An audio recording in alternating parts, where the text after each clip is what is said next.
J'ai rencontré la première fois Yves Yomb à Ouagadougou en 2007. Il nous a quittés le 15 juin de cette année. Yves était l'incarnation du roseau, long, fin, mais qui jamais ne pliait. Il était de ceux qui ne pensent pas qu'il faut être austère et sérieux pour être efficace et juste. Il aimait la vie et les rires autant que les défis et les enjeux improbables. Il a su lutter dans un monde hostile, pavé de faux amis, sans jamais fléchir ni abandonner ses objectifs de lutte contre le sida et tout son lot de discriminations inséparables. Il savait ce qu'il voulait pour lui, comme pour tous ceux dont il était le porte-voix, dans un pays si stigmatisant pour ceux qui sont jugés différents. Il rêvait de changer le monde et en l'écoutant, on pensait qu'on y arriverait un jour. Il voulait de l'excellence et de l'efficacité. Il souhaitait que chacun puisse trouver sa place sans avoir à baisser le regard. Lui ne le baissait jamais. Il était fier et ses yeux fiévreux et perçants savaient convaincre les plus hermétiques et rétifs aux idées qu'il voulait développer. Comment ne pas crier à l'injustice face au destin brisé de Yves, qui avait tant fait pour les libertés et à qui il restait tant à faire pour améliorer la prise en charge et l'intégration de ceux qui ne sont pas les bienvenus dans une société excluante et violente. Yves était une pièce majeure dans un mouvement international de lutte contre le sida. Il avait su s'imposer par sa réflexion, son charisme et son énergie. Il y avait une flamme intense en lui. Je suis sûr qu'elle luira longtemps et j'espère qu'elle nous éclairera tout au long de ces 4 jours de conférence à laquelle il aurait tant aimé participer.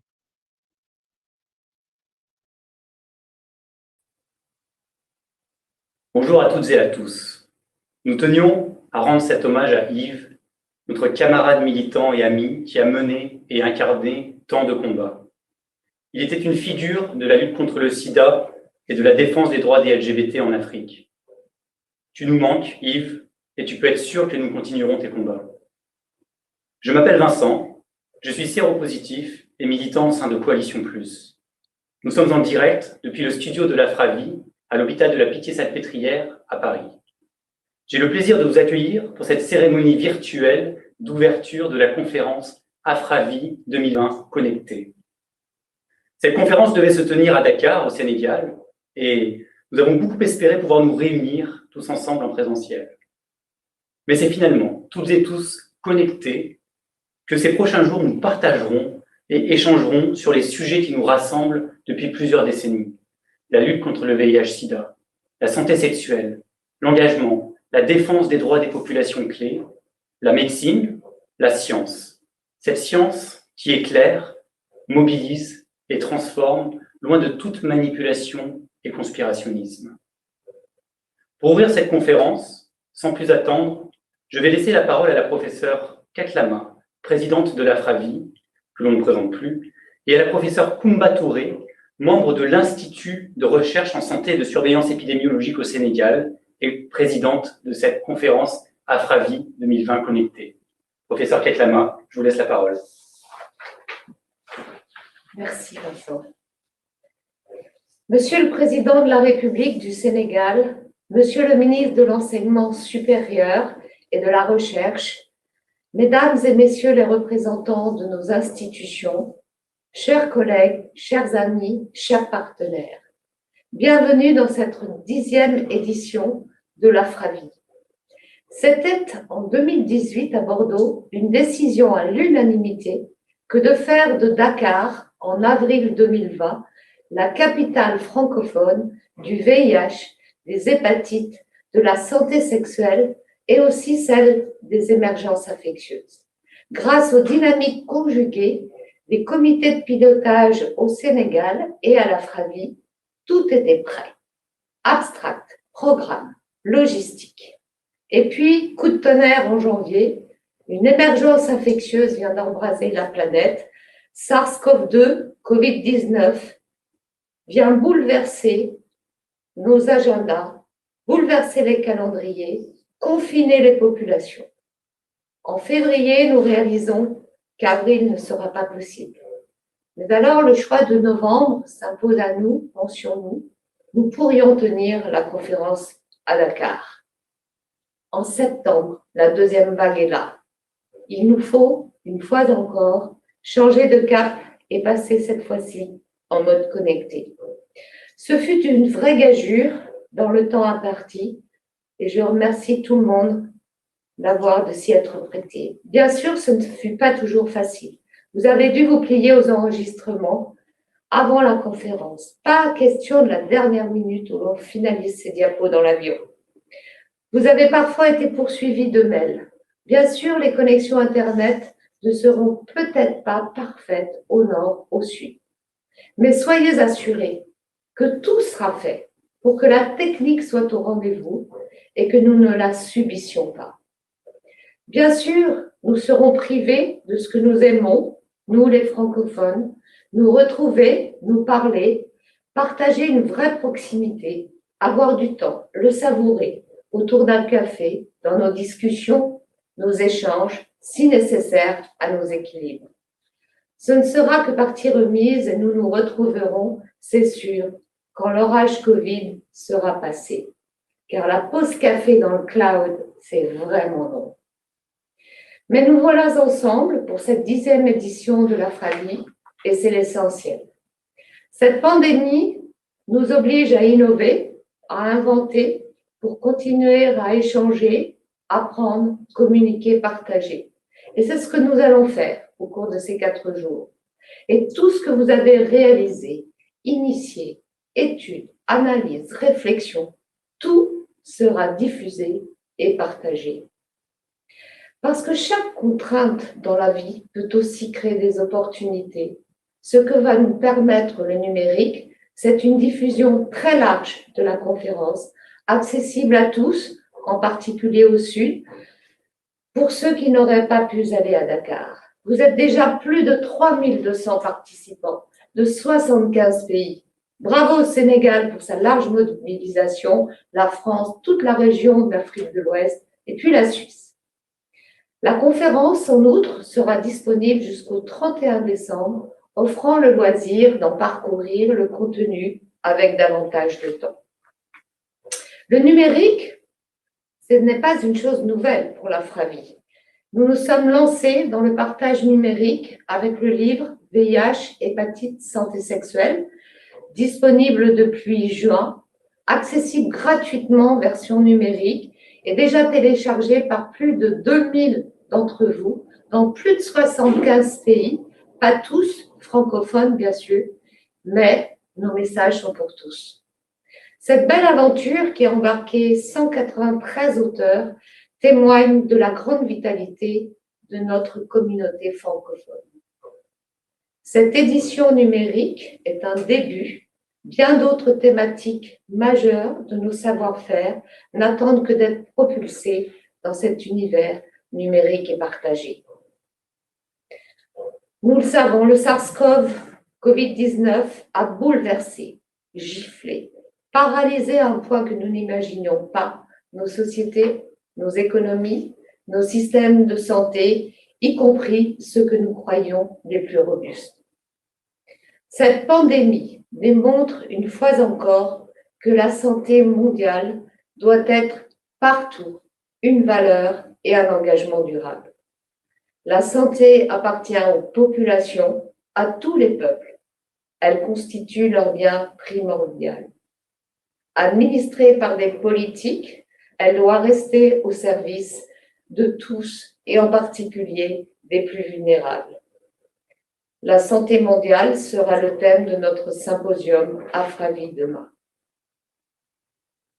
Plus que jamais, nous mesurons avec cette pandémie combien nos progrès en matière de VIH, d'accès aux soins, à la prophylaxie, au suivi biologique sont fragiles et nos systèmes de santé malmenés, à la merci demain d'autres pandémies. Nos populations précaires sont les plus exposées à la gravité du Covid-19, comme le montre la répartition des formes les plus graves en France et en Europe. Nous retrouvons, une fois encore, comme nous le combattons pour le VIH, le poids et les conséquences de la précarité, de la pauvreté, de l'exclusion de certains groupes de population. Alors, plus que jamais, nous devons consolider les acquis, partager les responsabilités. Qui, tous, soignants, organisations communautaires, citoyens devenus acteurs de santé, avec l'appui indispensable des institutions nationales et internationales. Partager les responsabilités, c'est aussi et d'abord promouvoir la place et le rôle des femmes dans nos sociétés, toutes nos sociétés, ici, là-bas, au nord, au sud, sans exclusion aucune, dès l'école jusqu'aux instances de gouvernance. Face aux enjeux du VIH et des hépatites, il nous faut poursuivre et renforcer la formation des personnes atteintes, former les PV-VIH à leur suivi, à leur droit à disposer d'antirétroviraux efficaces, adéquats, à disposer d'un accès à la charge virale. Le contrôle virologique est une exigence, synonyme d'une vie optimisée, libérée de l'angoisse de la transmission verticale ou sexuelle. Ce contrôle du VIH rendu possible par les traitements antirétroviraux doit faire reculer la discrimination, qu'elle soit sociale, familiale, celle qui sévit encore trop souvent dans les établissements de soins. La discrimination est, vous le savez, un des freins, sinon le frein majeur à la prévention, au dépistage et à la prise en charge. Dans la suite de l'appel de Bordeaux, lancé en 2018, il nous faut inlassablement promouvoir le diagnostic et l'accès au traitement des hépatites, la guérison des hépatites C, le contrôle de l'hépatite B, une infection éradicable et une infection maîtrisable. Et tous ces acquis doivent être partagés dans le respect des choix de genre, de tous les genres, lesbiennes, gays, bisexuels, trans. Notre devoir médical s'applique à tous dans une approche citoyenne, civique, publique et démocratique. Je voudrais, pour conclure, remercier chaleureusement tous ceux qui nous ont permis de préparer cette édition dans des conditions, vous imaginez, inédites. Afravi 2020 a été construite en très étroite collaboration avec le monde associatif au nord, au sud et depuis le début. Et c'est cela la marque de notre conférence Afravi. Je veux, au nom de l'Afravi, remercier tous ceux qui sont des partenaires fidèles, engagés avec nous, toujours, même dans les situations difficiles comme cette année. Associations, institutions, merci à l'OMS, à l'ONU-SIDA, à l'UNITED, au Fonds mondial, j'en oublie peut-être. Merci à la NRS, à Expertise France. Une mention spéciale pour Coalition Plus, avec nous depuis le tout début sur cette conférence. Merci Vincent. Merci à nos partenaires de l'industrie pour leur fidélité et leur soutien sans faille. Enfin, un plus que grand merci à GL Events, partenaire efficace, amical, créatif, innovant, qui a su s'adapter à toutes les évolutions de cette organisation et qui va continuer au long de ces journées. Mais avant tout, merci à tous d'être présents. Merci de tout ce que vous avez envoyé. Merci d'être connectés, d'être réactifs. C'est à vous de jouer maintenant par vos discussions, vos questions, vos chats, vos participations au forum, pour faire de cette édition Afravi 2020 un vrai moment de partage francophone.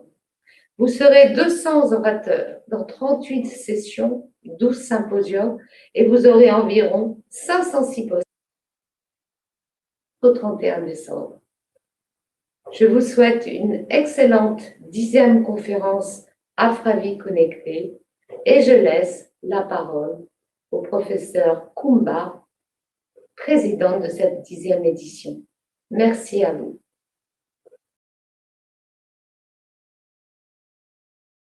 Merci. Madame la Présidente de Afravi International, chers participants, je voudrais aujourd'hui exprimer 3 sentiments. D'abord, le plaisir de prendre la parole en ma qualité de présidente de la 10e conférence Afravi. Je remercie le Comité international pour cet honneur. Ensuite, la fierté de tout le Sénégal, ainsi que notre gratitude envers son Excellence Macky Sall président de la République et son gouvernement, pour l'accompagnement tout au long de la préparation de cette édition, si riche en symboles et défis. Une mention spéciale au Dr Cheikh Oumar Anne, ministre de l'Enseignement supérieur, de la Recherche et de l'Innovation, qui préside cette cérémonie aujourd'hui. Enfin, le regret de ne pas pouvoir vous recevoir au pays de la Teranga, une valeur de partage si chère à la communauté Afravi.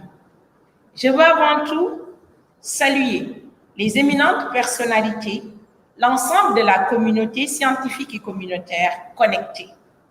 On peut comprendre aisément qu'un hommage mérité soit rendu aux pionniers de la lutte contre le VIH-Sida au Sénégal, particulièrement le professeur Souleymane Bou, qui s'est illustré dans la recherche scientifique. Cette 10e édition s'inscrit en effet dans un contexte particulier de crise sanitaire avec la pandémie de la COVID-19. Malgré la complexité de la situation, les acteurs de l'Alliance francophone, qui depuis après Bordeaux 2018 n'ont ménagé aucun effort pour un Afravi 2020 réussi, ont montré leur résilience tant au plan local qu'international pour s'adapter aux changements profonds et adopter une nouvelle approche pour tenir cette conférence. Au plan local, le Dr Safiatou Thiam, secrétaire exécutif du Conseil national de lutte contre le sida, et tout le comité d'organisation ont mis toute leur énergie pour faire de Afravi 2020 Connecté un rendez-vous innovant d'échange et de partage francophone. Cette résilience n'est pas chose nouvelle, car un regard en arrière permet d'apprécier le long parcours d'Afravi. Rappelons entre autres que ces acteurs francophones ont adopté ce modèle type de conférences de haut niveau scientifique en français pour résoudre les barrières linguistiques des grandes rencontres internationales. Afravi se soucie toujours de la qualité et un programme de renforcement des capacités de ces acteurs en français est mis à disposition. Elle organise des cours en recherche clinique, des rencontres thématiques régionales comme Aframed, et elle édite des livres pédagogiques didactiques comme le livre virtuel sur le VIH-Sida publié cette année. La vision objective de Afravi 2020 sera d'abord celle des bilans. Bilan de l'exécution de la stratégie des 3,90 promue par l'ONU-Sida. Bilan de l'appel de Bordeaux pour une prise en compte des hépatites virales par des politiques nouvelles préventives et thérapeutiques. La crise sanitaire liée à la COVID-19 s'est bien sûr invitée dans nos échanges. Son impact sur la lutte contre le VIH-Sida, les comorbidités, la santé sexuelle, les hépatites, ainsi que les liens avec les systèmes de santé efficients sera débattu. Cette pandémie de COVID-19 et les confinements qu'elle a entraînés pourraient avoir un impact sur les services de santé et du VIH en particulier. Des données factuelles seront révélées lors de cette conférence.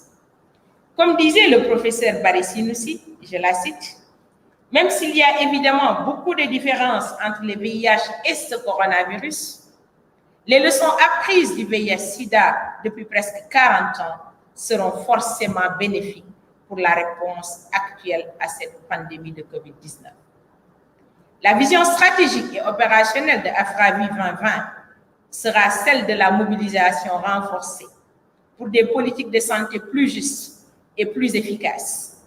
S'informer, échanger, débattre de nos politiques et programmes et pratiques, s'assurer que l'équité et le respect des droits humains accompagnent les progrès de nos actions.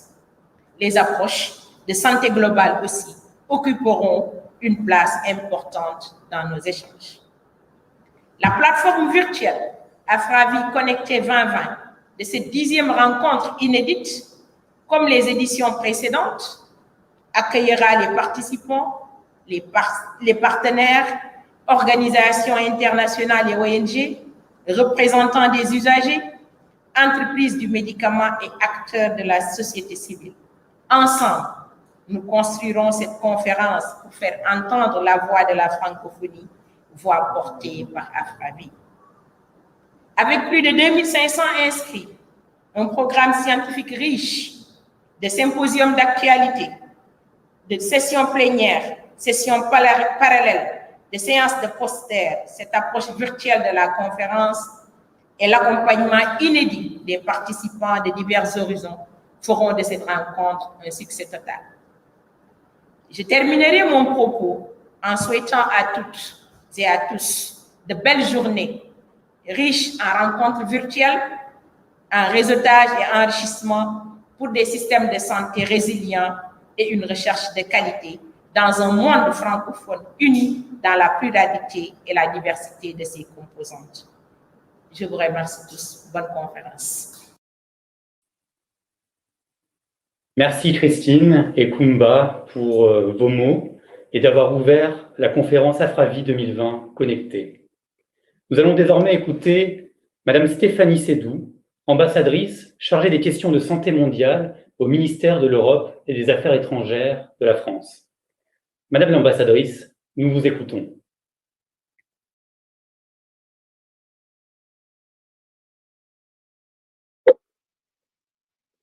Excellences, Monsieur le Président de la République du Sénégal, Macky Sall, Madame la Présidente de l'Afravi, Madame la Directrice exécutive d'ONU-SIDA, Mesdames, Messieurs les représentants des organisations internationales, Mesdames et Messieurs, c'est un grand honneur pour moi de pouvoir prononcer quelques mots en ouverture de cette 10e conférence internationale francophone sur le VIH, les hépatites, la santé sexuelle et le Covid-19. Et c'est avec plaisir que je vous retrouve depuis Paris, malgré ces conditions sanitaires difficiles qui ne nous permettent pas d'être réunis au Sénégal. Néanmoins, je suis certaine que la convivialité des échanges et l'engagement de tous pendant ces 4 jours nous permettront de faire fi de cette barrière physique. Je tiens à saluer le travail remarquable réalisé par toute l'équipe de l'Afravi qui a rendu possible la tenue de ce bel événement malgré la pandémie. Nous ne pouvons malheureusement être à Dakar, mais permettez-moi d'adresser mes respectueuses salutations à Monsieur le Président Macky Sall, son gouvernement, l'administration et tous les acteurs de la santé sénégalais dont l'action et l'engagement dans la lutte contre le sida et contre le Covid-19 sont exemplaires. Le programme de la conférence couvre bien sûr l'impact du Covid sur la lutte contre le sida, les hépatites et les maladies sexuellement transmissibles, mais il fait aussi la part belle au renforcement des systèmes de santé, au respect des droits humains ou encore à la santé communautaire, autant de thèmes qui sont chers au cœur de la France. En effet, la tenue de cette conférence est plus que jamais indispensable en ces temps de pandémie mondiale. Non seulement parce que les décennies de combat contre le sida, les hépatites, la tuberculose ou le paludisme doivent nous guider et nous servir pour terrasser le Covid, et surtout parce que nos échanges au cours de ces 3 prochains jours devront rappeler qu'il nous faut absolument agir ensemble pour se prémunir des effets collatéraux de ce coronavirus sur la lutte contre ces maladies qui sont tout aussi mortelles. Nous le savons, la crise sanitaire a eu depuis mars et continuera d'avoir des conséquences importantes sur l'accès aux centres de santé, sur l'observance des traitements et sur l'approvisionnement en produits de santé, mettant en danger la vie de millions de personnes. Je profite de cette occasion pour remercier l'UNICIDA et sa directrice exécutive, Madame Winnie Byanyama, qui ont fait un formidable travail d'alerte sur ce sujet avec la publication cet été du rapport « Agissons maintenant ». Je n'oublie pas que cette année devait être celle du bilan des objectifs 90-90-90 et de l'évaluation de l'appel de Bordeaux en faveur de la lutte contre les hépatites virales B et C. Mais en perturbant l'accès aux soins et aux traitements, la pandémie de Covid-19 a fait vaciller ce fragile équilibre et mis en danger les avancées majeures obtenues de haute lutte. Nous devons donc continuer et renforcer nos actions. Vous le savez, l'engagement de la France dans la lutte contre le VIH-Sida, les hépatites et en faveur des droits et santé sexuelle et reproductive est historique.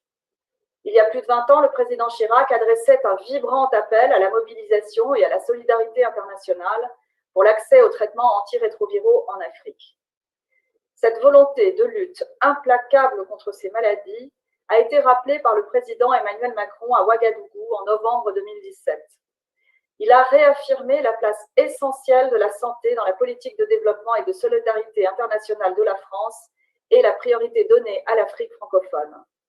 Ceci s'illustre notamment à travers notre mécanisme d'assistance technique, l'initiative SIDA, tuberculose, paludisme, ancienne initiative 5%, qui soutient les pays francophones dans l'accès et la mise en œuvre des subventions du Fonds mondial et dont le financement va augmenter à partir de cette année.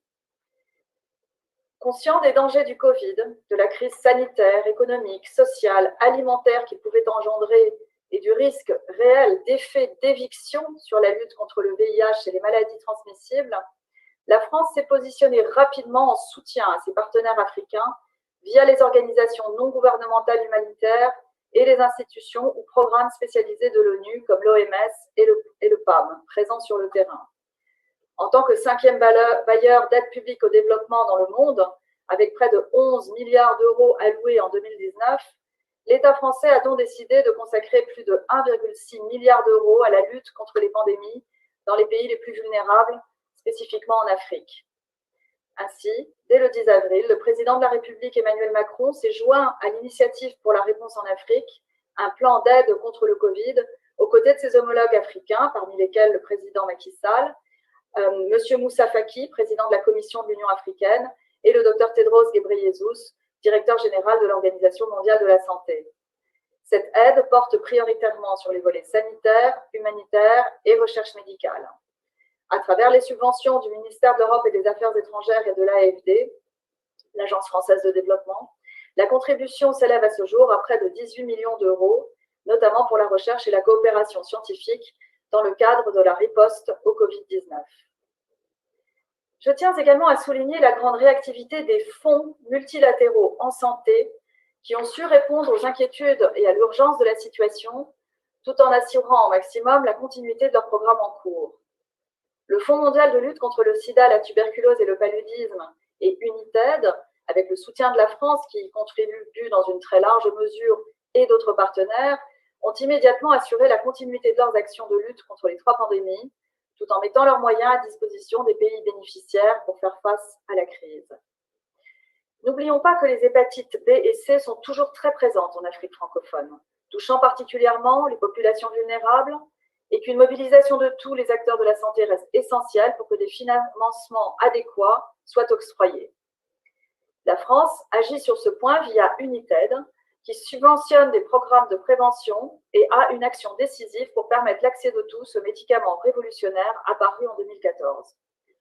Il reste, je crois, également nécessaire de continuer d'explorer les pistes de vaccination, compte tenu du nombre de vies qui pourraient être sauvées grâce à la découverte d'un vaccin bivalent pour les hépatites B et C. Comme je l'ai évoqué en préambule, ces 30 dernières années de combat pour l'accès au traitement contre le VIH et les hépatites doivent nous servir de leçon. Nous devons être intransigeants sur la mise à disposition rapide, à un prix abordable et de manière équitable, aux outils contre le Covid, quelle que soit la situation géographique, le sexe, la couleur de peau ou le statut socio-économique de celles et ceux qui en ont besoin. C'est l'objectif de l'Access to Covid Tools Accelerator, ACTA, qui doit être familier à la plupart d'entre vous. Souhaité par le président de la République française, la chancelière allemande et la Commission européenne, cet accélérateur lancé en mai dernier a pour mission d'assurer un accès mondial et équitable aux produits de santé permettant de lutter contre le Covid et de financer le renforcement des systèmes de santé dans les pays en difficulté. La France soutient également la facilité COVAX, mise en place pour Gavi, l'alliance du vaccin, dans le cadre d'ACTA, afin de distribuer un vaccin. Ce mécanisme, essentiellement destiné à l'achat de doses de vaccins pour les pays du Sud, représente un engagement de solidarité important de la part des États occidentaux. Nous nous assurerons que l'Afrique francophone bénéficie des avancées permises par ces 2 mécanismes à la hauteur de ses besoins. Enfin, je salue une fois de plus le discernement et l'acuité de Christine Katlama, la présidente de la FRAVI, et de toute son équipe dans les choix des thèmes abordés lors de cette conférence. Nous devons être plus mobilisés que jamais sur l'égalité femmes-hommes ainsi que sur les droits et santé sexuelle et reproductive. Les moments de crise sont toujours l'occasion de sursaut de violence et de retour au conservatisme à l'égard des femmes. Je remercie donc les gouvernements de Guinée et de Madagascar d'avoir été co-signataires avec la France et 56 autres pays en mai 2020 de la déclaration conjointe sur la protection des droits et de la santé sexuelle et reproductive et la promotion de l'égalité des genres dans la crise du Covid-19. La France a aussi incité les 4 agences partenaires du Fonds français Muskoka à soutenir les pays d'Afrique de l'Ouest et du Centre dans leur mission de renforcement des systèmes de santé en garantissant l'accès aux services de santé essentiels pour les femmes, les enfants et les adolescents. Cela s'est traduit en 2020 par une augmentation sensible des fonds fléchés afin d'assurer la poursuite des soins malgré le Covid. Enfin, je terminerai en vous rappelant que la France co-organise avec le Mexique et ONU Femmes le Forum Génération Égalité en juillet 2021. Cette célébration du 25e anniversaire de la Déclaration de Pékin sur les droits des femmes mobilisera de multiples acteurs, tels que les États, la société civile, le secteur privé et les organisations de jeunesse, pour renforcer les engagements et les actions en faveur de l'égalité femmes-hommes. Nous sommes très heureux de présider, avec le Burkina Faso, l'Argentine et le Danemark, la coalition sur l'autonomie corporelle et les droits en matière de santé reproductive et sexuelle. La France sait pouvoir compter sur l'engagement de M. le Président Kaboré et de la société civile burkinabé pour faire de cette coalition un moment d'accélération décisif pour les droits des femmes. La période que nous traversons est difficile, mais elle doit nous permettre d'être plus solidaires et de porter une attention encore accrue aux personnes atteintes du VIH, hépatite et toute maladie sexuellement transmissible. Pour garantir à chacun l'accès à la santé, nous avons besoin de la mobilisation, de l'intelligence et du savoir-faire de tous. Ces 3 précieux jours d'échange permettront, je le sais, de créer une dynamique et une synergie pour mener à des actions innovantes, audacieuses et ambitieuses pour lutter contre le VIH, les hépatites et les maladies sexuellement transmissibles et le Covid. Je vous remercie pour votre attention et vous souhaite une excellente conférence. Merci.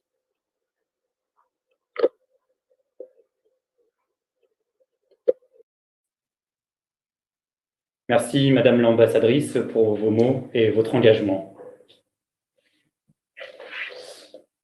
Diplomate française, elle a été ambassadrice du gouvernement français de la lutte contre le VIH-Sida et les maladies transmissibles. Elle a été directrice exécutive pour les affaires internationales à l'Institut Pasteur.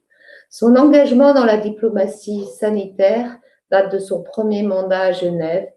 Elle a joué un rôle actif pour le règlement sanitaire international, la préparation aux situations d'urgence et les efforts de riposte. J'ai le grand plaisir et l'honneur d'introduire Madame Michèle Bocuse, sous-directrice générale chargée du groupe Relations extérieures à l'OMS. Merci d'accueillir une femme engagée. À vous, Michèle.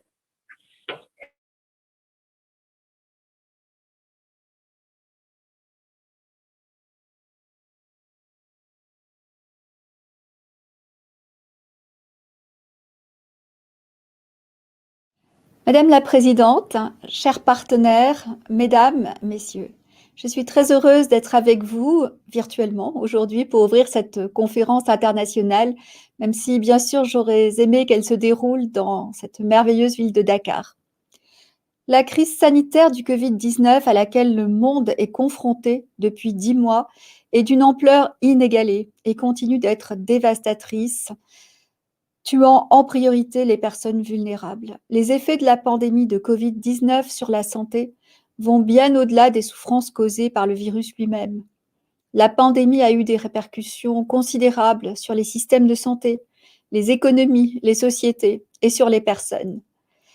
Même les pays dotés d'un système de santé performant et d'une économie solide ont été débordés et n'ont pas été en mesure d'assurer le maintien des services de santé essentiels.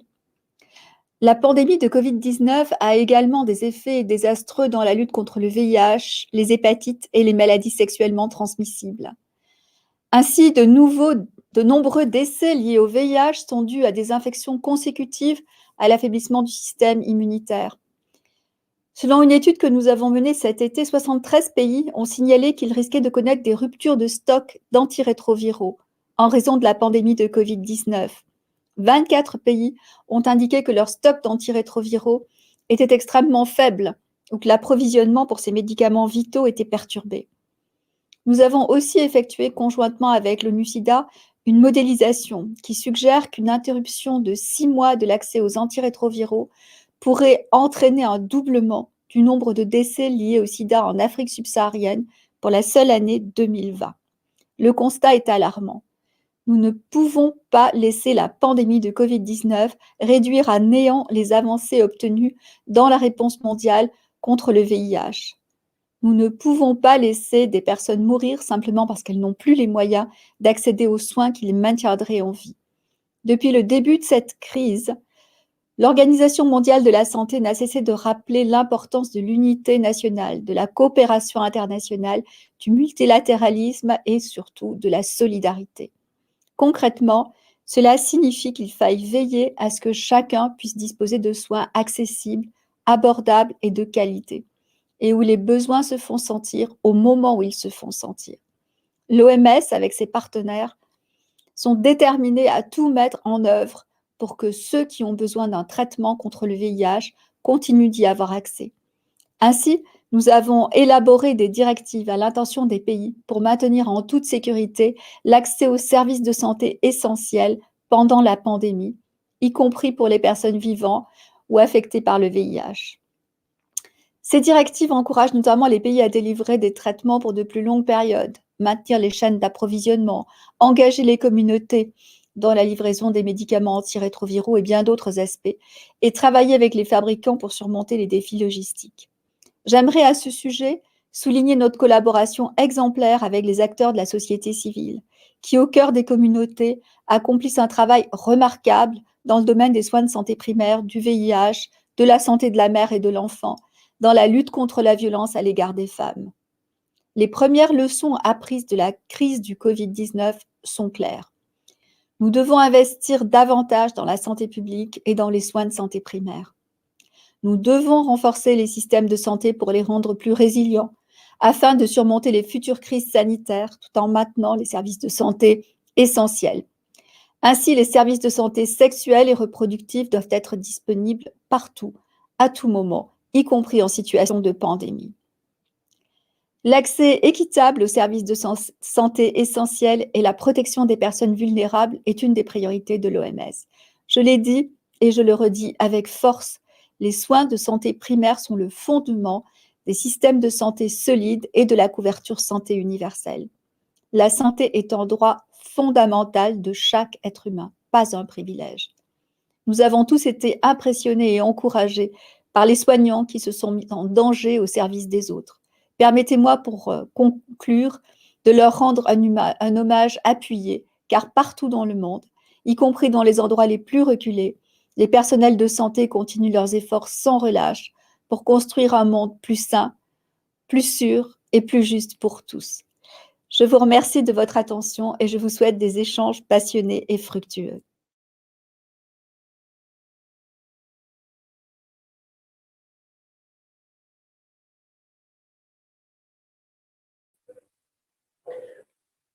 Merci Michel Boccoz.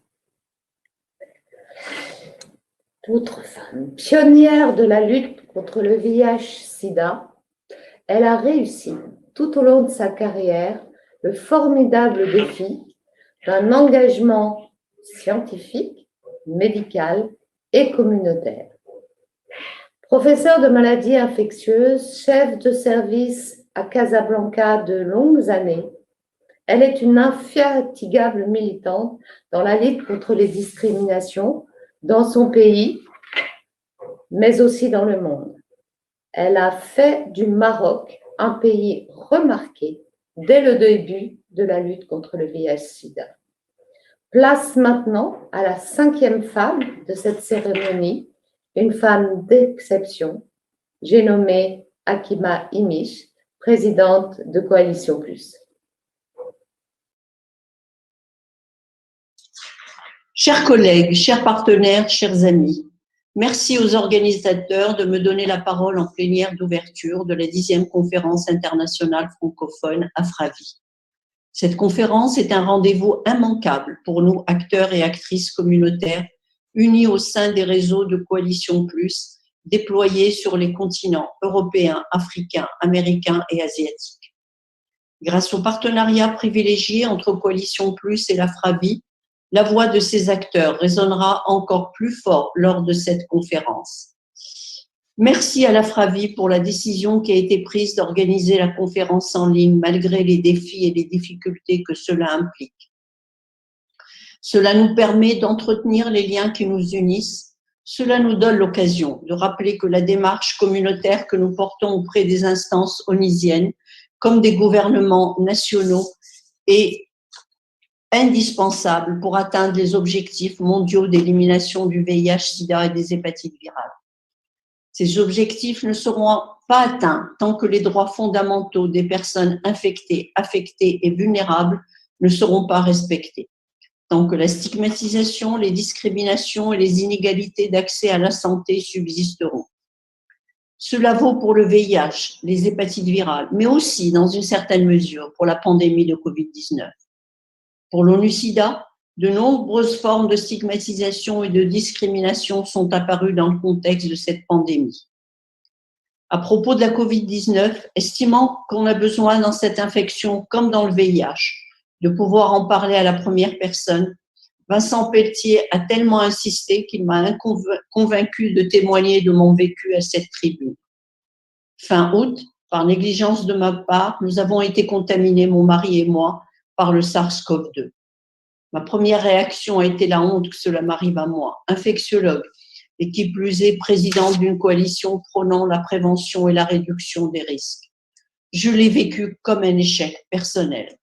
J'étais inquiète pour tous ceux avec qui j'avais été en contact. Quel soulagement que tous aient été testés négatifs. J'étais culpabilisée et angoissée d'avoir contaminé Mohamed, mon mari, 75 ans, avec des facteurs de risque. Cette culpabilité, mon inquiétude pour lui ont été tellement prégnants que franchement, je n'ai pas eu l'occasion de me préoccuper de moi. Bien que les 10 situations soient très différentes, cela m'a rappelé les personnes à qui je faisais l'annonce d'une séropositivité au VIH et dont souvent la première réaction était « Mon Dieu, j'espère que je n'ai pas contaminé ma femme, mon compagnon » et qui vivaient cette pseudo-culpabilité avec difficulté. Tout au long de cette épreuve, Mohamed et moi avons bénéficié d'une prise en charge exceptionnelle pour le Maroc, à commencer par le résultat du test PCR en quelques heures. Les premiers jours, nous nous sommes isolés chez nous. Nous étions suivis par mon collègue, professeur Moustapha Sotri, que je ne remercierai jamais assez. Nous avions des symptômes sans gravité, mais j'attendais avec angoisse le 11e, 12e jour. Et cela n'a pas raté. Notre état s'est aggravé, moi modérément, Mohamed sérieusement, nécessitant une hospitalisation au service des maladies infectieuses du CHU de Casablanca, où nous avons bénéficié des avancées thérapeutiques tirées de l'expérience de la première vague de la Covid-19, traitement anticoagulant, dexaméthasone, et surtout concernant Mohamed, les réanimateurs avaient conscience qu'il fallait tout faire pour éviter l'intubation. Après 12 jours d'hospitalisation, des moments très difficiles, des nuits à surveiller avec angoisse la saturation en oxygène, nous avons pu quitter l'hôpital. Aujourd'hui, nous allons bien et nous avons repris nos activités. Cette issue favorable, nous la devons aux conditions exceptionnelles de prise en charge dont nous avons bénéficié. Conditions auxquelles, j'en ai conscience, mes compatriotes n'ont pas accès. Certes, grâce à un fonds spécial Covid, la prise en charge de cette infection est gratuite pour tous et le ministère de la Santé a investi dans l'aménagement et l'équipement d'unités dédiées à la Covid-19. Mais la prise en charge est loin d'être optimale et les Marocains redoutent l'hospitalisation et arrivent souvent trop tard à l'hôpital. Là aussi, je ne pouvais m'empêcher de penser à tout ce que l'ensemble de nos structures communautaires dans les différents pays apportent en matière de prise en charge des personnes vivant avec le VIH et de me dire qu'il était nécessaire d'avoir des structures communautaires complémentaires au système de santé classique dans tous les pays pour faire face à toute épidémie, à toute crise sanitaire. Il est évident que nous ne touchons pas les mêmes publics, que dans les contextes de crise sanitaire comme celle que nous traversons, les populations les plus vulnérables voient leur accès aux soins se réduire et qu'il est d'autant plus nécessaire d'avoir une présence forte auprès des plus marginalisés. Cela n'est pas le cas dans la mobilisation contre la pandémie de Covid-19 où les communautés ont été les grandes oubliées, que ce soit en France ou dans les pays du Sud. En France, professeur Jean-François Delfraissy, président du comité scientifique chargé de la gestion des situations sanitaires liées au SARS-CoV-2, a regretté que le gouvernement ne l'ait pas entendu lorsqu'il a recommandé l'implication des associations. Au Maroc, la LCS a soumis au ministère de la Santé un plan d'action sur l'implication des associations dans la riposte à la Covid-19. À ce jour, il n'a pas été donné suite à ce plan. Pourtant, face à cette pandémie, notre démarche communautaire a démontré sa pertinence dans les 50 pays qui composent notre union. Très rapidement, nous avons su nous adapter aux besoins des personnes que nous accompagnons.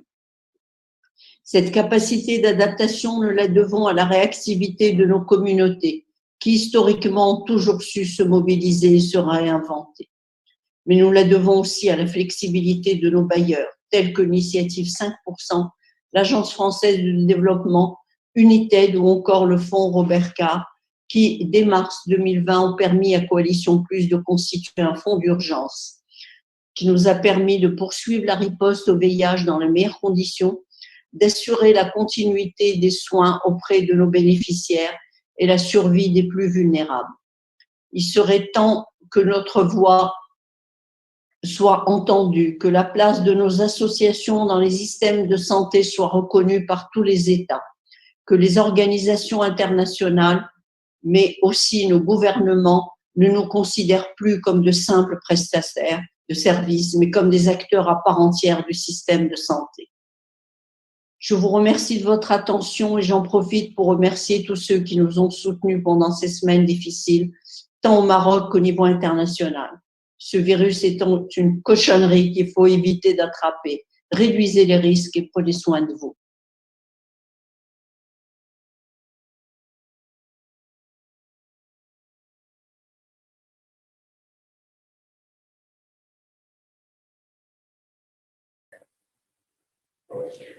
Merci Hakima, ma chère présidente de Coalition Plus.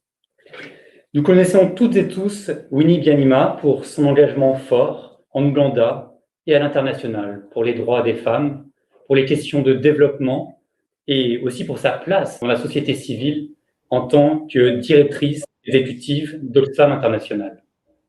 Aujourd'hui, Winnie Byanyima est à la tête de l'ONU-SIDA et secrétaire générale adjointe des Nations Unies.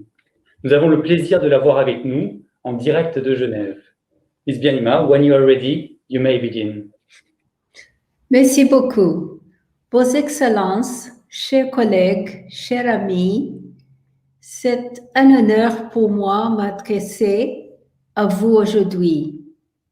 Le COVID-19 continue d'avoir des effets dévastateurs dans le monde entier et accentue les inégalités.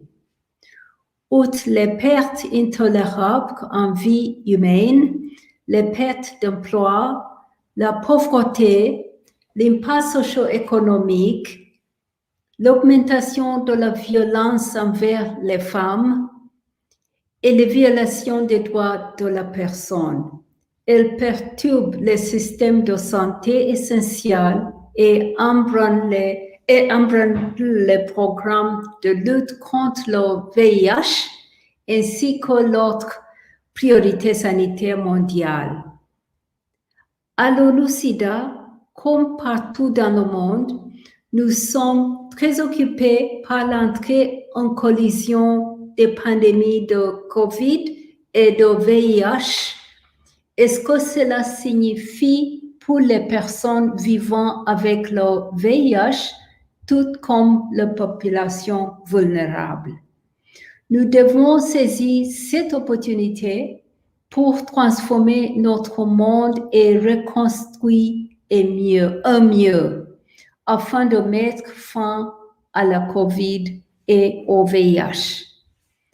Face à la COVID-19, de nombreux pays d'Afrique occidentale et centrale ont appliqué avec succès les enseignements tirés de décennies de lutte contre le VIH et le virus Ebola. Les communautés, en particulier celles touchées par le VIH, ont occupé une place centrale pour faire face à la situation et ont fait preuve d'une solidarité exceptionnelle. Du Sénégal à la Côte d'Ivoire, les communautés et les organisations de la société civile ont rapidement transformé leur activité pour faciliter l'administration à domicile des traitements contre le VIH et d'autres maladies. Du Cameroun à la Guinée, les efforts de transition vers une dispensation s'attendant sous plusieurs mois du traitement contre le VIH se sont accélérés. I'm going to shift to a language I'm more familiar with. What is building back better? What does that mean? It means, one, reimagining systems of health so that they are more agile and inclusive. Weak health systems that are underfunded, understaffed hospitals, and centralized health services put people at risk, especially now during the pandemic of COVID, together with the HIV epidemic. Resilient health systems mean fully integrating community-led efforts into national responses for HIV and COVID, from decision-making to delivery, from planning to monitoring. It's about integration. It's about decentralization. Two, building back better means stepping up public investment to ensure universal public health care. Even before COVID hit, almost a half of all the low-income countries, and they are almost all in Africa, were either in debt distress or at high risk of debt distress. Data showed that 54 of the low-income as well as some middle-income countries were spending more on debt repayments than on health. Every month, now in the middle of this crisis of COVID, many poor countries are making debt. The poor countries that are indebted are paying over $3 billion a month as debt repayments. We need to find ways to reduce the total debt stock and to give meaningful debt suspension going on up to at least 2022, so that these countries have the fiscal space to invest in their health systems and address the two pandemics. There is resistance, but we have to push hard for the fiscal space for the countries that are most burdened by debt to be able to have a chance to fight this pandemic. User fees, so common in Central and West Africa, are the most regressive form of health financing, and they must be abolished. It doesn't make sense in the middle of a pandemic to ask people to pay out of their pockets to do a test. Healthcare should be a human right and should never depend on the money you have in your pocket. Third, to build back better means placing human rights and the dignity of all people at the center of the HIV and the COVID responses. That's the lesson we learned from HIV. Both HIV and COVID-19 run along the fault lines of inequality and exclusion.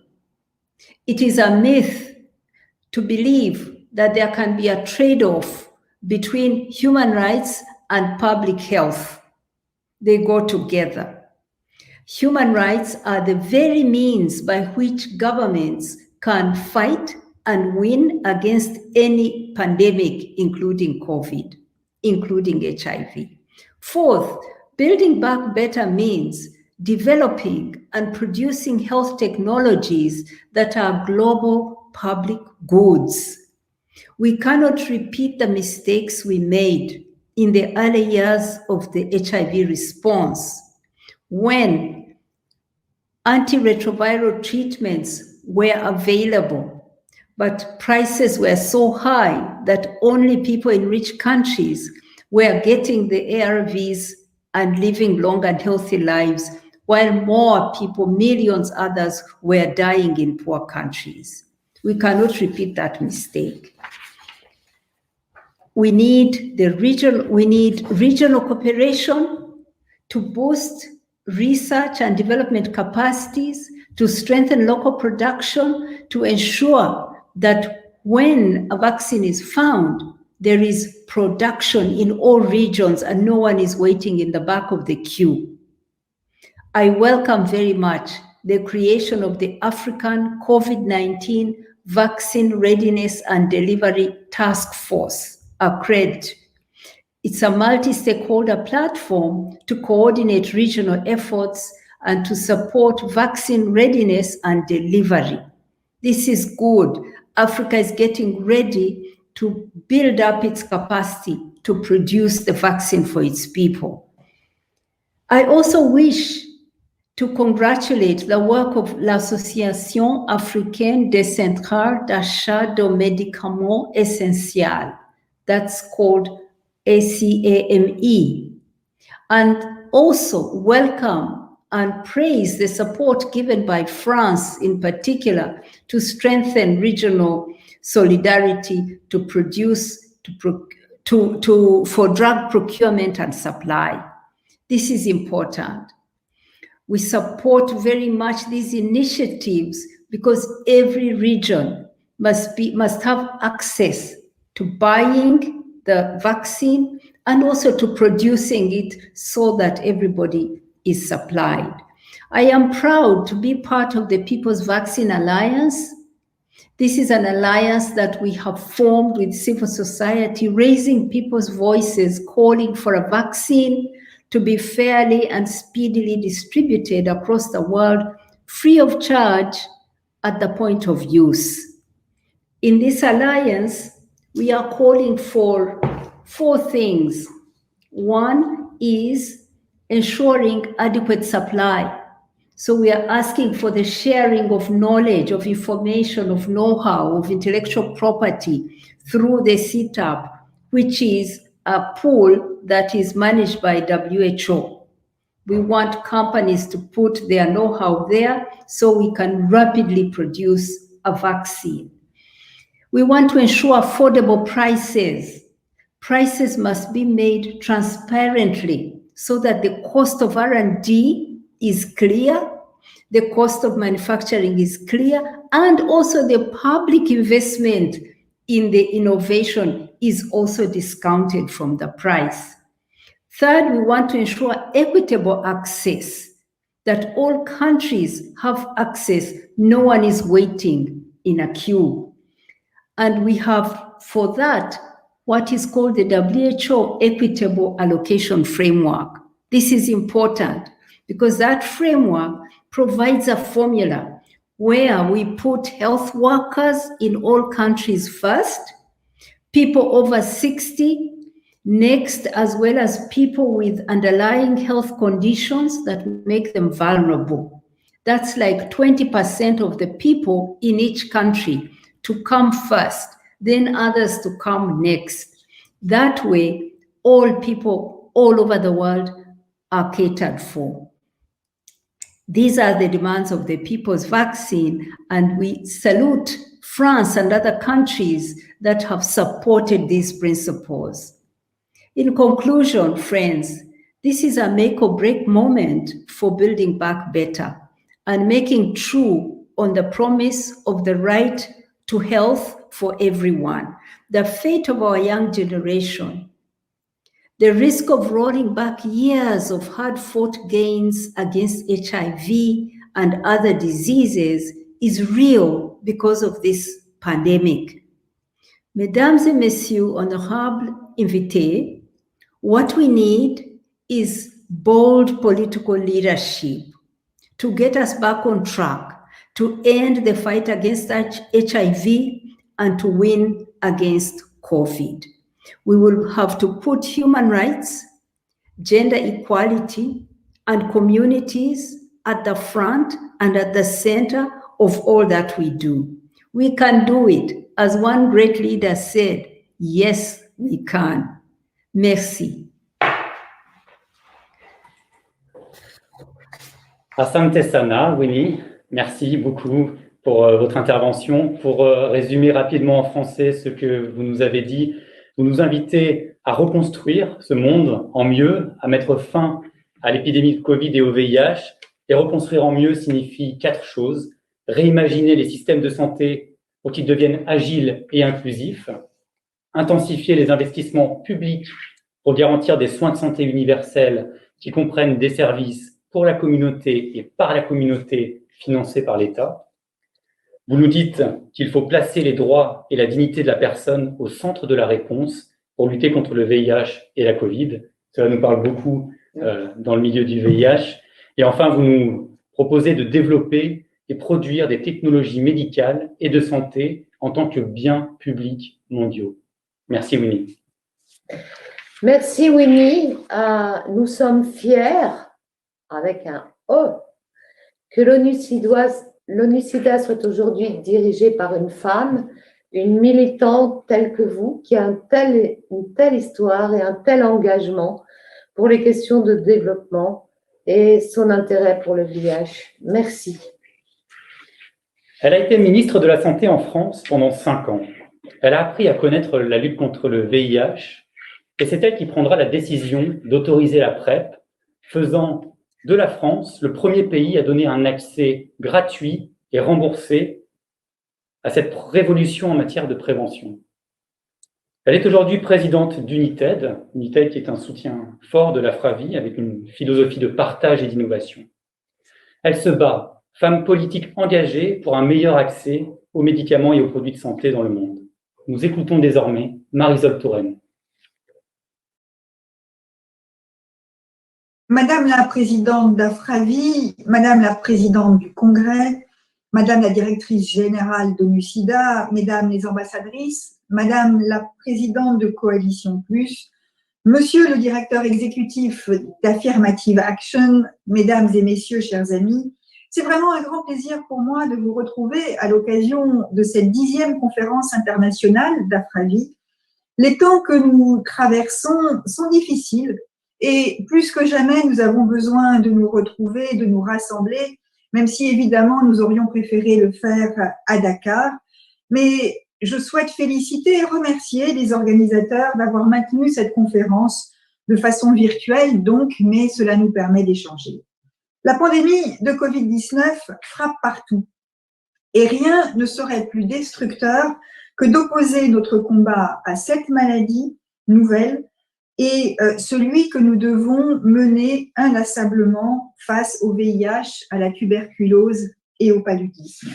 Nous devons plus que jamais agir pour améliorer l'accès à la santé dans cet environnement nouveau si nous voulons ainsi continuer à sauver des vies. La Covid-19 a mis à l'épreuve et met à l'épreuve les systèmes de santé du monde entier et impacte directement la lutte contre le VIH, la tuberculose ou le paludisme. Cette épidémie nouvelle a touché tout le monde, partout et en même temps. Et partout, les systèmes de santé sont impactés. Les malades qui souffrent d'autres maladies que la Covid-19 affrontent des risques renforcés. C'est particulièrement vrai en Afrique de l'Ouest et du Centre, où les systèmes de santé restent fragiles, où les traitements restent trop chers pour beaucoup et où les projets en cours pour lutter contre les pandémies historiques sont parfois durablement impactés et durement impactés. United, par exemple, a été confrontée à la difficulté de distribuer des kits d'autotest pour le VIH en raison des restrictions liées à la pandémie. Les confinements ont aussi ralenti significativement les activités de recherche. Je tiens à le rappeler solennellement aujourd'hui. Nous avons la responsabilité collective de poursuivre la lutte contre ces pandémies avec encore plus d'énergie et de volonté politique qu'auparavant. Parce que nous ne pouvons pas laisser des populations entières sans accès à leur traitement et sans accès à la santé. Parce que la prise en charge de ces pandémies soulage les systèmes de santé et favorise donc, par voie de conséquence, notre action contre la Covid-19. Parce que, enfin, la mobilisation politique et financière exceptionnelle qui s'est mise en place doit nous servir de levier pour faire progresser la santé mondiale au-delà de la seule pandémie de Covid-19. Avec d'autres, United a permis, grâce à des programmes innovants, toujours renouvelés, de défricher des chemins difficiles et de sauver des millions de vies. Pour continuer à avancer, une priorité s'impose, garantir l'accès de tous à la santé. Je tiens à le dire aujourd'hui, à le redire en vérité. L'accès à la santé est un enjeu déterminant pour atteindre la couverture santé universelle. L'innovation joue un rôle crucial. Cet accès à la santé, c'est aujourd'hui la question clé pour la santé mondiale. Alors que la Covid-19 représente une menace directe pour l'accès équitable aux outils de santé, nous devons explorer différentes voies pour mettre en œuvre un accès effectif, équitable à la santé partout. Et ce n'est qu'à travers un engagement politique en ce sens que nous parviendrons à installer la couverture santé universelle. Ce n'est pas un enjeu technique, ce n'est pas simplement un enjeu médical, c'est véritablement, j'insiste sur ce point, un enjeu politique. Malgré les nombreux succès obtenus en 15 ans, l'accès à la santé reste un défi pour de nombreux pays et pour de nombreuses maladies. Le VIH, la tuberculose, l'hépatite C tuent près de 3 millions de personnes par an encore aujourd'hui. 80% des personnes malades de ces maladies vivent dans les pays à revenus faibles et intermédiaires, mais la moitié d'entre elles y manquent encore d'un accès régulier aux médicaments essentiels, c'est-à-dire au bon traitement avec la formulation adaptée et un prix accessible. Pour faire face à cet enjeu, je veux rappeler le rôle crucial de l'innovation. Nous l'avons déjà montré avec United lorsque nous avons, par exemple, permis de faire baisser le prix des nouveaux traitements de référence contre le VIH comme le dolutegravir. 75 $ en Afrique contre plus de 10 000 $ en Europe. Cette baisse a immédiatement permis à des millions de personnes d'accéder à ce nouveau traitement et elle a généré des centaines de millions de dollars d'économies dans les pays à revenus faibles ou intermédiaires, ce qui a permis de soigner de nouveaux malades. En distribuant des millions d'autotests pour le VIH, United a permis de contourner les obstacles les plus communs à ce dépistage, la stigmatisation, les discriminations, l'absence d'accès à des services de diagnostic. Mais aujourd'hui, face aux risques que nous connaissons, il nous faut aller plus loin. Nous devons à nouveau faire preuve d'imagination et d'innovation. Aller plus loin, car la pandémie de Covid-19 a directement impacté nos programmes de lutte contre ces maladies. Aller plus loin aussi, car la solidarité n'est plus toujours une évidence et est parfois remise en cause. Nous devons par conséquent renforcer notre combat collectif pour un accès à la santé pour tous. Pour cela, j'en suis convaincue, il s'agit d'assumer un discours collectif et politique afin de convaincre et de faire prendre conscience aux pays les plus riches que protéger le monde, c'est aussi protéger leur propre population. Il faut renforcer notre partenariat avec l'industrie pharmaceutique pour que chacun, dans le rôle qui est le sien, permette un accès de tous à la santé partout et en même temps. Quel serait l'intérêt de médicaments qui soignent mieux, qui soignent bien, s'ils sont tellement chers que personne ne peut les rémunérer?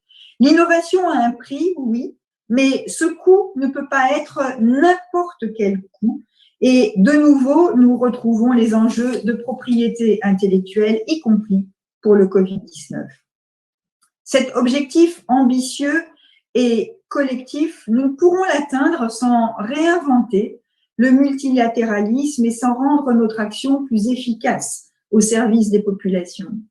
Au-delà de son impact dévastateur, la crise actuelle nous apprend comment mieux travailler ensemble et elle nous oblige à repenser notre action collective. D'abord, en mettant en œuvre des partenariats efficaces et en affirmant la cohérence de notre action. Nous avons su le faire en un temps record dès l'apparition de la pandémie de Covid-19 en créant l'ACTA, c'est-à-dire un partenariat qui rassemble l'ensemble des porteurs de solutions et des expertises.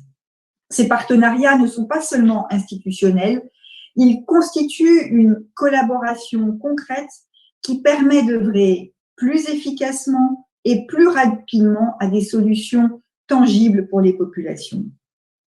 Repenser notre action collective ensuite en nous engageant directement auprès des pays et des communautés.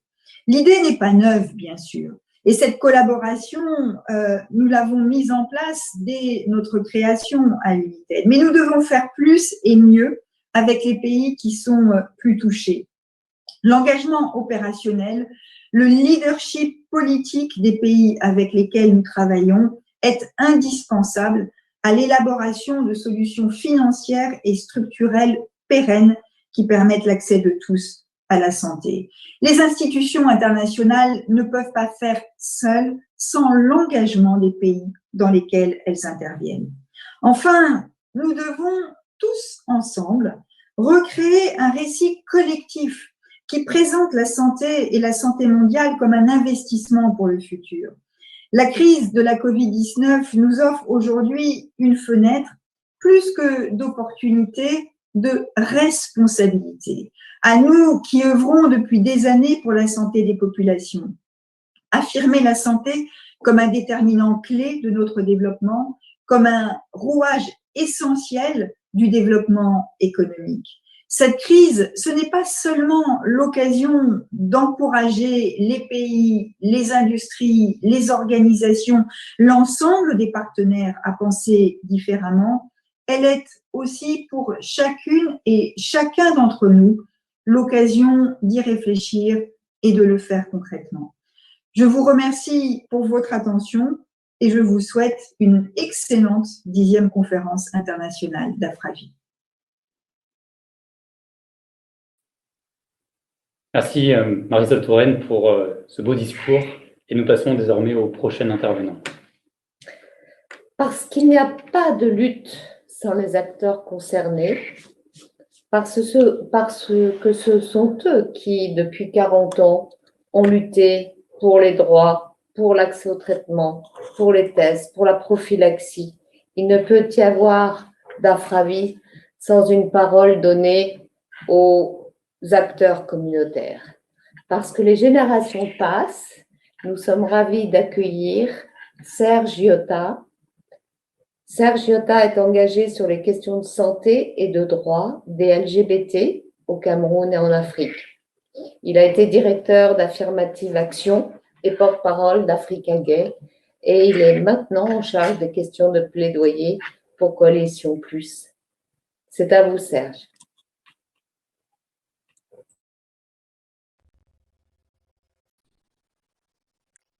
Mesdames et messieurs, chers conférenciers, il m'est agréable de prendre la parole aujourd'hui à l'occasion de cette 10e conférence francophone sur les hépatites et le VIH. Je suis Serge Iota, nouveau directeur du plaidoyer de Coalition Plus. Depuis ma jeunesse, mon énergie est dédiée à combattre le VIH, à le vaincre et à faire de cette victoire une opportunité pour vaincre simultanément toutes les autres plaies qui en font le lit. L'indifférence, la stigmatisation, la discrimination, ce sont là des ennemis à défaire au plus vite. Pourtant, nous entrions déjà dans une phase de contrôle, puisque scientifiquement, nous connaissons 95% de l'histoire autour du virus du sida. Comment il est, comment il vit, comment le traiter pour permettre aux personnes de vivre, même si on n'en guérit pas pour l'instant, mais aussi comment éviter de se contaminer. Dans ce rapport annuel, ONU-SIDA souligne qu'aucun des objectifs mondiaux fixés pour 2020 ne sera atteint. Bien que la COVID-19 ait un réel impact dans l'atteinte des objectifs, elle ne pourrait être tenue seule responsable des retards.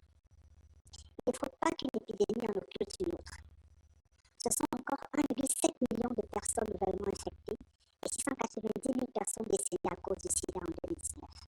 Un réel désenchantement par rapport à l'optimisme affiché en 2014, lorsque nous rêvions tous ensemble d'une année 2020 quasiment affranchie et libérée du joug du VIH. Loin de la cascade des 3 490 projetés, nous avons quasiment que 1% des personnes vivant avec le VIH connaissent le statut, 67% parmi elles ont eu un accès au traitement et 59% ont eu la charge virale supplémentaire en 2019. Mais alors, pourquoi n'arrivons-nous pas à diminuer de façon très sensible les contaminations? Pourquoi parlons-nous encore de décès liés au sida aujourd'hui? Les discriminations, les lois qui vont à l'encontre de la science, le relâchement de l'engagement politique, la faiblesse des systèmes de santé, la difficulté à rejoindre le soin pour les plus discriminés, voilà quelques ennemis à l'ambition collective de vivre dans un monde sans sida. Et nous savons aujourd'hui qu'il n'existe aucun raccourci, aucun détour. Les clés sont entre nos mains, car nous savions exactement comment éviter les 190 000 décès dus au sida en 2019. Puisqu'il n'existe aucune déviation, et vu qu'elles sont déjà connues, je me permettrai de vous présenter à nouveau ces 3 clés qui nous garantissent une victoire certaine.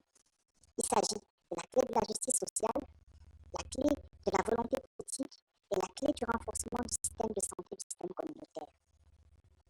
Les évidences sont nombreuses et aujourd'hui, on sait que sans justice sociale, le statu quo sera notre seule victoire. Toutes les productions des sociétés savantes le réaffirment. Le triomphe passera par une implication plus accrue des personnes affectées, une reconnaissance de leurs droits et l'arrivée de toutes les barrières institutionnelles et culturelles qui constituent l'un des derniers murs à briser. Accompagner au lieu de pénaliser. Je répète, accompagner au lieu de pénaliser. Que ce slogan oriente tous nos élans et que de mots il devienne une réalité. En cette période particulièrement incertaine, où la COVID-19 nous invite à une introspection profonde, faisant plus que jamais retentir nos valeurs humaines et collectives, magnifiées à travers le préambule de la Déclaration universelle des droits de l'homme, il faut accompagner au lieu de pénaliser, quelles que soient les populations concernées. Professionnels de sexe, usagers de drogue, en ayant de rapports sexuels avec des hommes, femmes transgenres, les populations que leurs partenaires sexuels représentent 62% des nouvelles infections à VIH dans le monde. Aujourd'hui, lutter contre le VIH agit essentiellement auprès de ces populations, et plus particulièrement celles qui sont les plus exclues au sein de ces populations-là. Prenons l'exemple de la France et de sa politique en lien avec l'usage de drogue. La loi de 1970 était extrêmement pénalisante. À partir de 1992, avec un mouvement appelé Limiter la casse, et malgré l'impossibilité de parler de la drogue et de communiquer dessus, il y a eu grâce au sida une prise en charge des personnes usagers de drogue, une reconnaissance de la problématique et 10 ans plus tard, une quasi-disparition des usagers de drogue dans les statistiques du VIH. Il a fallu donc un viol de la loi avec l'accord tacite des autorités pour atteindre l'efficacité. Par cet exemple, je n'appelle pas à une reprise de l'histoire, mais j'appelle à une exploitation de l'histoire. Je crois à l'intelligence humaine et au bon sens, et je reste convaincu que le détour vers le passé nous conduira à ne pas produire les mêmes erreurs. Il serait vraiment surprenant que le futur retienne que l'humain d'aujourd'hui a été l'un des principaux acteurs du statu quo. ONU-SIDA souligne que certains pays ont investi trop peu de ressources et délivré trop peu de services robustes pour atteindre le cap fixé des 3,90. Seulement 14 pays se sont illustrés en bon élève en atteignant le triple objectif. Parmi eux, les pays comme l'Eswatini, la Suisse, dépassent l'objectif du triple 95 fixé pour 2030. La recette de ce miracle est incontestablement une volonté de ces États à positionner le VIH en priorité et à engager les moyens techniques, financiers et logistiques pour agir avec la plus grande efficacité. La volonté politique est donc cette deuxième clé sans laquelle le statu quo sera le seul résultat à présenter. Toute décision politique prise est lourde de conséquences et peut accélérer ou freiner la riposte. Nos lois sont censées préserver des vies et restaurer la dignité humaine et non les aliéner. Grâce à la solidarité internationale et à l'appui des partenaires clés de la réponse tels que le Fonds mondial, le PEPFAR, l'UNITED, ainsi que les agences bilatérales que je salue, nous avons bénéficié jusqu'ici d'une aide significative pour soutenir les politiques et maintenir un paquet de services intégrés et adaptés aux populations clés. Ce renforcement s'inscrit dans la logique d'un investissement pérenne pour structurer non seulement le système de santé publique, mais davantage le système de santé communautaire qui font 1, 2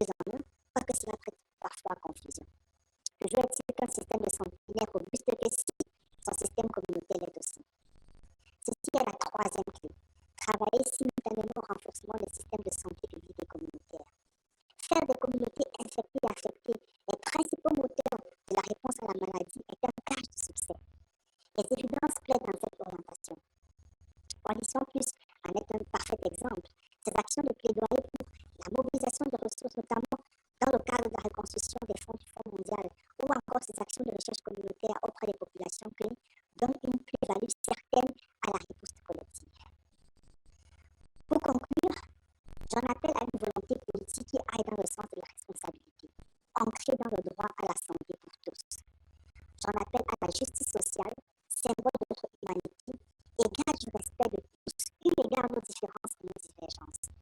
J'en appelle à l'implication plus accrue des communautés concernées.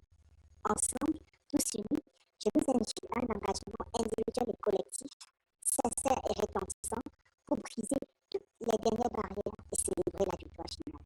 Je vous remercie.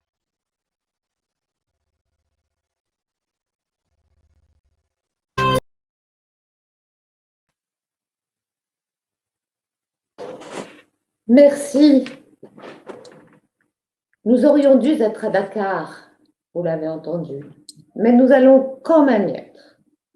Cette conférence marque l'engagement important du Sénégal, on l'a déjà mentionné, dans la lutte contre le VIH, les hépatites et les émergences infectieuses.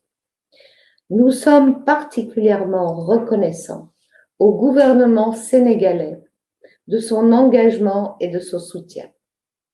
Le docteur Cheikh Oumar Anne, ministre de l'Enseignement supérieur, de la Recherche et de l'Innovation, nous a fait l'honneur de nous faire parvenir son allocution.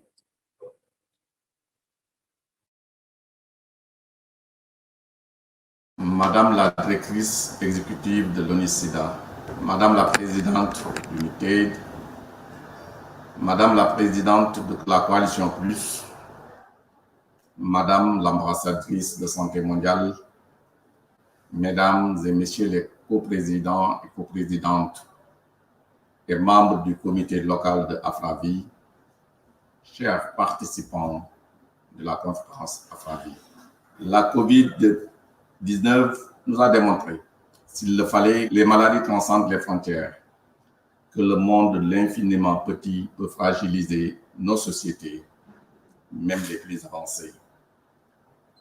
Les scientifiques et chercheurs que vous êtes ne l'avaient jamais ignoré.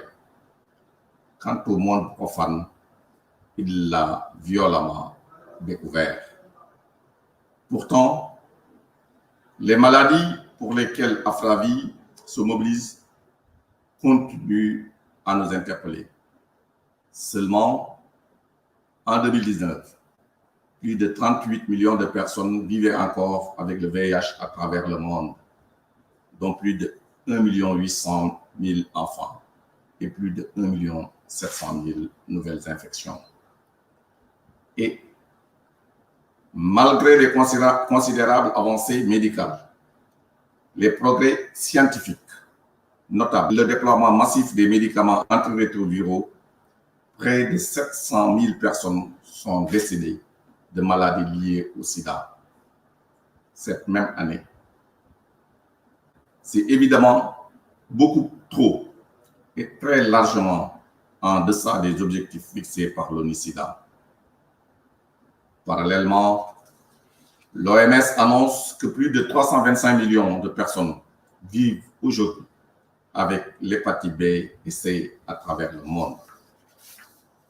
Actuellement, avec 40 millions de cas avérés et 1 million de décès, la COVID-19 secoue notre monde jusqu'à la déstabiliser.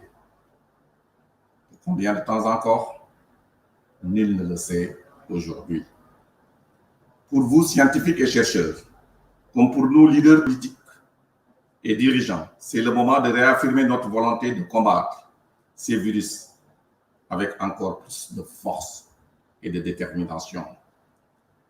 Chers participants et participantes, tout en m'honorant de présider la session d'ouverture de cette 10e conférence internationale sur le VIH, en représentant le président de la République, son Excellence Macky Sall, je voudrais insister sur la santé sexuelle, les hépatites et la COVID-19. Je ne peux m'empêcher de féliciter l'ensemble du comité directeur et tous les organisateurs pour leur faculté d'adaptation et leur remarquable réactivité. Votre détermination nous honore et vous honore. Une détermination qui, nous n'en doutons pas, sera décisive et salvatrice pour nombre de nos contemporains.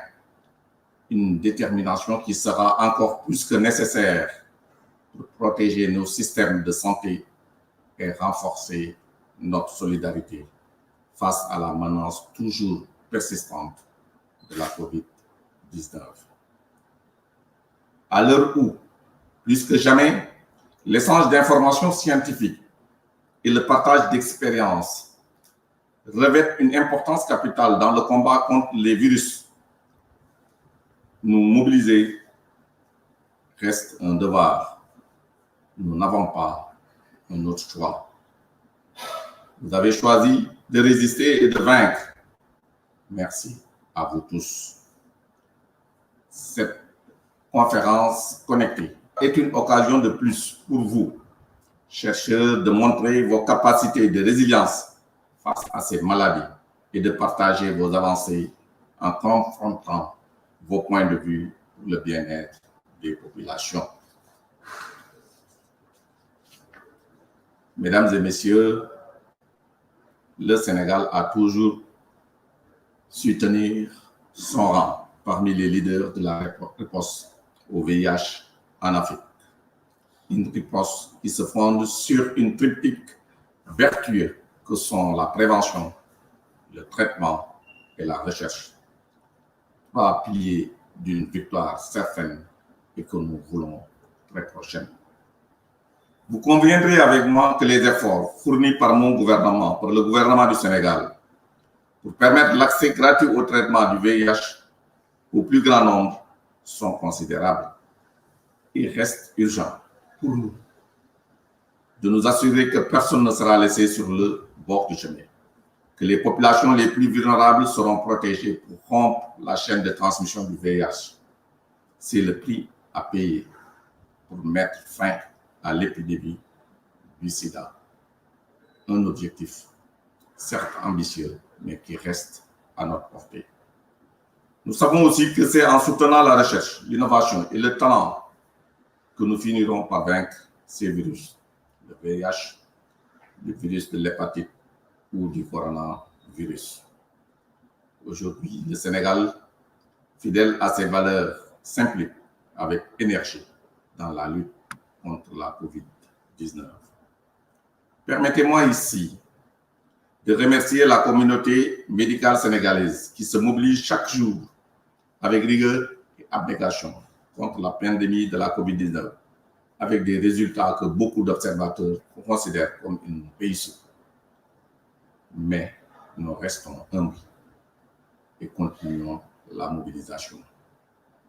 Nous témoignons aussi notre gratitude à tous ces acteurs scientifiques et médicaux disséminés dans le monde entier et qui ne cessent de lutter contre la progression de ces pandémies. Aux associatifs et aux communautés concernées, je voudrais dire que je mesure à sa juste valeur leur dévouement et l'importance de leurs apports en tant qu'acteurs clés de la réponse contre les maladies. Dans notre politique de riposte contre les pandémies, notre approche doit être globale et multisectorielle pour être efficace. C'est une nécessité, une évidence.